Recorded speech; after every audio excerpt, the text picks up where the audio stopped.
राधा स्वामी जी, गुरु प्यारी साध संगत जी, चलिए हम अपने महाग्रंथ को कंटिन्यू करते हैं। और आपसे एक बेनती है कि इस वीडियो को ज़्यादा से ज़्यादा शेयर कर दें ताकि ज़्यादा से ज़्यादा सत्संगी इस महाग्रंथ का लाभ प्राप्त कर सके। गुरु प्यारी साध संगत जी, आज का हमारा टॉपिक है नामदान की अरदास। प्यारी साध संगत जी, होशियारपुर यात्रा के अनुभवों ने हुजूर साहब के हृदय में बड़े महाराज जी के प्रति अपार श्रद्धा और प्रेम का संचार किया, जिसके चलते वे अब नियमित रूप से उनके दर्शन और सत्संग के लिए आश्रम आने लगे। स्कूल से लौटते ही उनके कदम स्वतः ही आश्रम की ओर मुड़ जाते। दोपहर में वे बड़े महाराज जी के दिव्य वचन सुनते, उसके बाद वे उनके साथ चाय प्रसाद ग्रहण करते और फिर आश्रम में जो भी सेवा उपलब्ध होती उसे तन्मयता से करते। शाम तक, जब तक बड़े महाराज जी शाम की सभा का आयोजन नहीं करते, हुजूर साहब उनके दर्शनों की प्रतीक्षा में आश्रम के कोने कोने में सेवा करते नजर आते। शाम की सभा के पश्चात ही वे अपने घर को लौटते थे।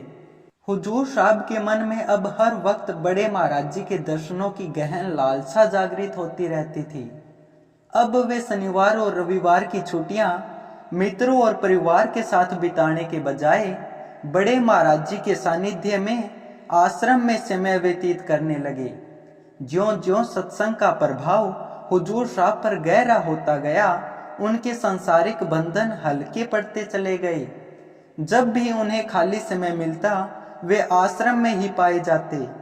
उनके परिवार वाले भी इस आश्चर्यजनक परिवर्तन को देखकर दंग रह जाते थे। कुछ महीनों बाद हुजूर साहब के हृदय में यह दृढ़ इच्छा जगी कि वे बड़े महाराज जी से नामदान प्राप्त करें।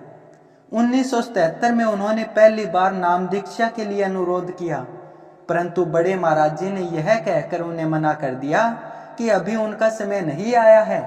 इस प्रक्रिया में समय बीतता रहा और हुजूर साहब ने कई बार और निवेदन किया, पर हर बार बड़े महाराज जी का वही उत्तर होता, अभी तेरा समय नहीं आया है।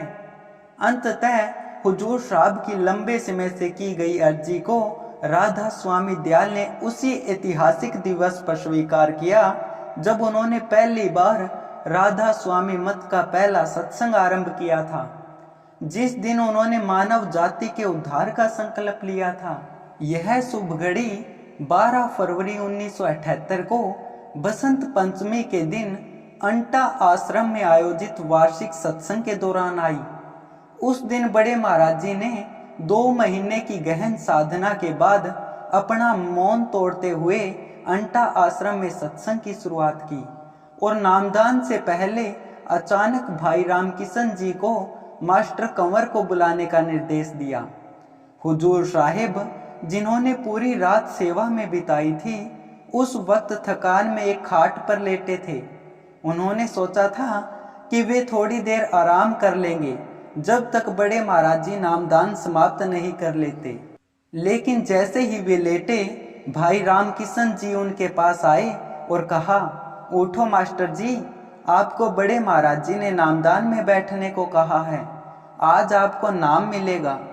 प्यारी साध संगत जी, हुजूर साहब के कानों में जैसे ही यह शुभ संदेश पड़ा, उनका हृदय अपार खुशी और आनंद से भर उठा। उन्होंने उस दिव्य दिन अन्य 10 भाइयों के साथ बड़े महाराज जी से नाम दीक्षा ग्रहण की और अपने आध्यात्मिक यात्रा की एक नई और गहन शुरुआत की। उस ऐतिहासिक पल में हुजूर साहब ने अपने जीवन की एक नई दिशा का आरंभ किया, जिसने उन्हें आध्यात्मिक जागरण की ओर अग्रसर किया।